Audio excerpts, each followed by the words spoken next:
I'm not entirely sure where to start, so I might go right to the end. Were you, as a team, pleased to be off there at the end? It was pretty tricky out there? I think there's pros and cons to both, really. The guys had bowled a lot. There's overs in their legs.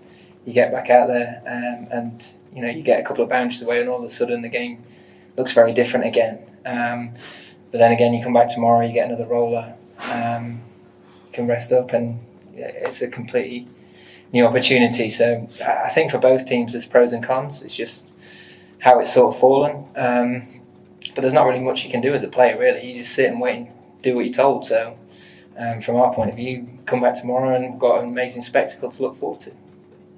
Is it fitting that this series is ending this way? It was always going to happen like this, wasn't it? I mean, look at the first 4 games. It's just been that kind of series. It's been amazing to play in, and quite fitting almost that we're going to get that kind of finish tomorrow. And on a personal level, you must have felt like you had almost done it, and then you had that moment as well with the headband, which was a nice moment for talking. Yeah, I mean, it was bitterly disappointing not to still be there tonight and to get us home today. But we're in a really good position. We've got a lot of batting left. 2 guys out there that are very capable of seeing us home. So, and in terms of Thorpe, I think this week it's been amazing that Surrey as a club at the ECB have recognised everything that he's done for English cricket as a player, as a coach, as a mentor, as a friend, to the dressing room, to the game of cricket, and that was on behalf of our team, really. To be honest, everything that he's given to and sacrificed for English cricket is it's just really great to see the amount of love that there is for him, and for his family as well. So I think that was what that was for. I don't know if I can nick a spoiler out of you, but is Chris Woakes got his batting stuff with him? You probably saw him in his whites in the dressing room, so he's all in like the rest of us. It's been that kind of series where you guys have had to put bodies on the line, and hopefully it doesn't get to that. But he had some throwdowns in here, I think, at one point, and he's ready if needed. Will, and then Vish. Just back to the full game of celebration.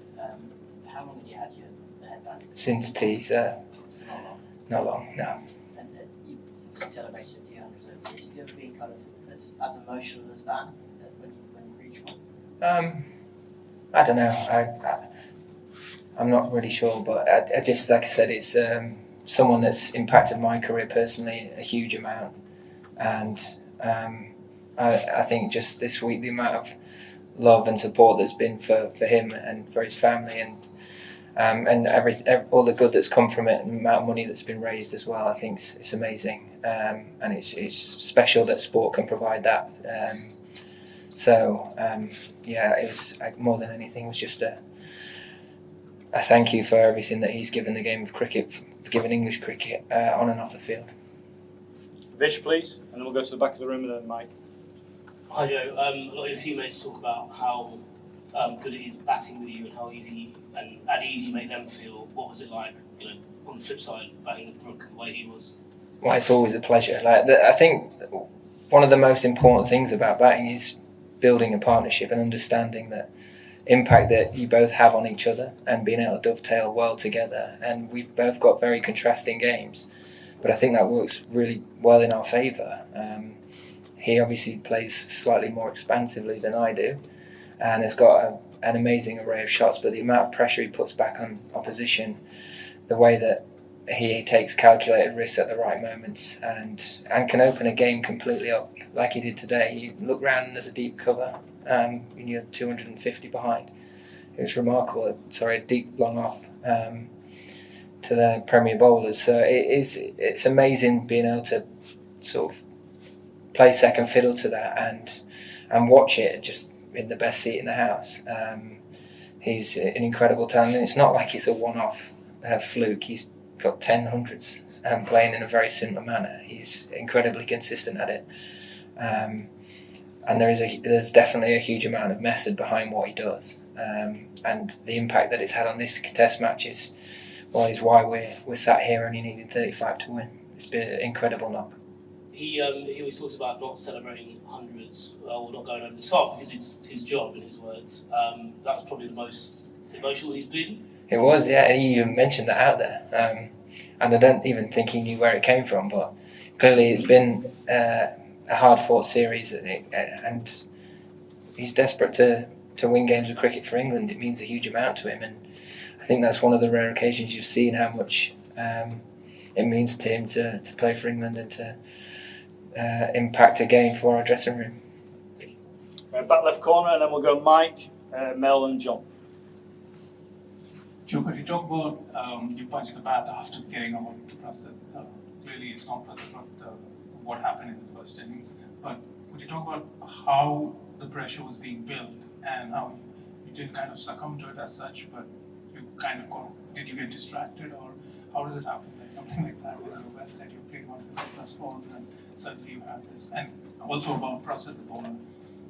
Yeah, I mean, it just that scenario. We'd obviously come back out after a rain break, and it started to do a little bit more. They bowled really good areas for that period of time, got it moving around, and I was more disappointed I missed out on what I thought I should have gone for 4. But Prasid's a proven performer. He's a brilliant player. You don't play for India as a seamer without having a huge amount of talent, and clearly he's going to do great things in the game, but it wasn't anything between the two of us that sort of brought that on. That was more frustration from my part for not getting us over the line. That's what you pride yourself on as a player, as an experienced batter in that situation. You've got to be able to absorb pressure and understand that they're allowed to bowl well for periods of time, and then when you get your opportunities to counter that, then you take them, and I just mis-executed on that occasion. When you're 100 not out, you don't expect that from yourself, so that's where the frustration came from. There was sort of no overhang from what happened in the first innings or anything like that. Mike and then John, Mel.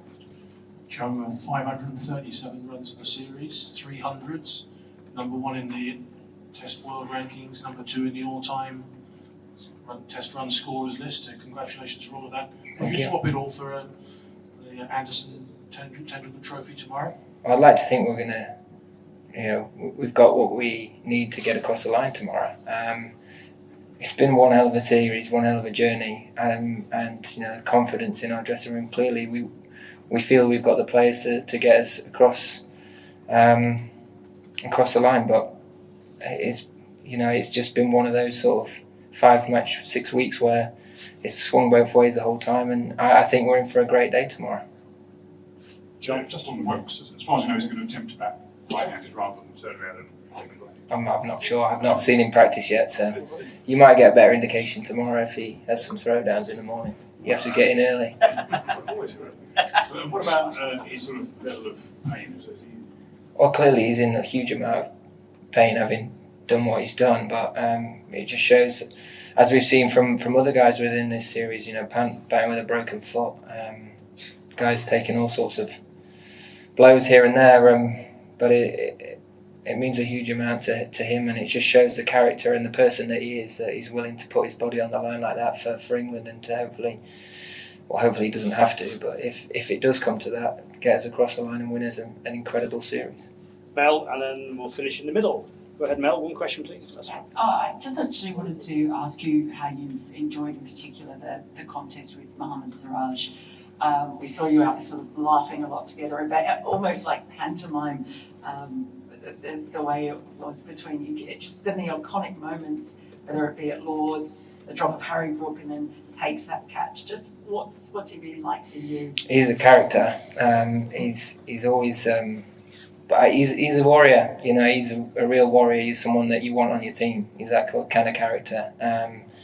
He gives everything for India, and it's credit to him for that, the way he approaches cricket. He's got this like fake angriness about him sometimes, which I can see straight through. You can tell he's actually a really nice lad.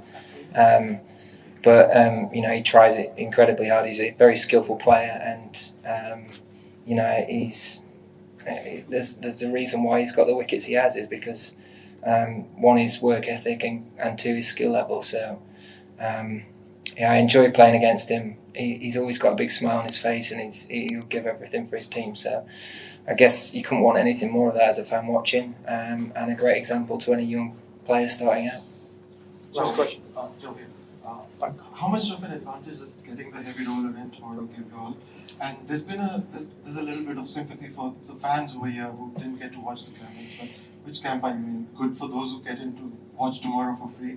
Well, it adds suspense, doesn't it? So it's another probably 12 hours now until we wake up and we can start getting excited about it again. Clearly, everyone that came today was still. They can leave knowing they've been thoroughly entertained, and hopefully they've bought a ticket for tomorrow and they get the opportunity to watch it all unfold tomorrow. Thank you. Cheers, Joe. Oh, in terms of the roller, we'll see. I haven't got a crystal ball, unfortunately, but it has made an impact so far throughout this game. Whether that changes on day 5, we'll see. But hopefully it works well in our favour and flattens things out.